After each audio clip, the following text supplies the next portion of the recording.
What do you think is the biggest priority in the city of St. Louis? Fixing roads, maybe tearing down abandoned buildings? What about education? Well, the Board of Aldermen thinks it's fixing up the city's parks, and today signed off on borrowing $64 million to spruce them up. We wanted to know why. News 4's Mark Cox found out it might have to do with how the money is being spread around. So do tell, Mark.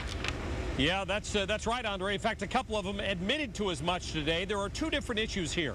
First, a private donor offered $20 million to Forest Park, and the city had to pass $30 million in bonds by the end of the year in order to get it.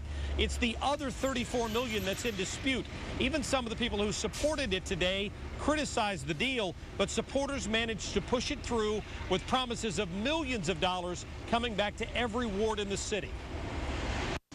I was promised that if I get on this bill and support this bill, that we would have our park fixed, and that's why I'm supporting this bill. Rumbold Park sits in the heart of the 4th Ward. Alderman Sam Moore today called it a homeless shelter without a roof, and he plans to use some of the millions of dollars from this bond issue to fix it up.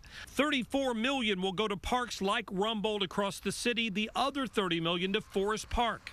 To get the votes, everybody's got to get something down here. That's how things have always been down here, and this one is no different.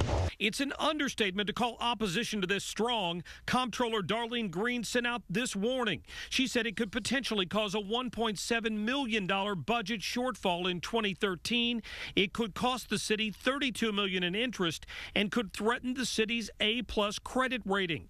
That convinced Alderman Tom Villa, one of only 4 to vote against it. We are going against the grain. The rest of the country is angry that we're in debt. So why would you go incur more debt when you've got the comptroller of the city and the city budget director thinking it's a bad idea? But the sponsors say it was necessary to invest in parks in a way that future boards can't use park money for other reasons. We can't just keep trying to keep the water fountains on with, baling wire and chewing gum. Mayor Slay supports the legislation, so with today's vote, it will become law.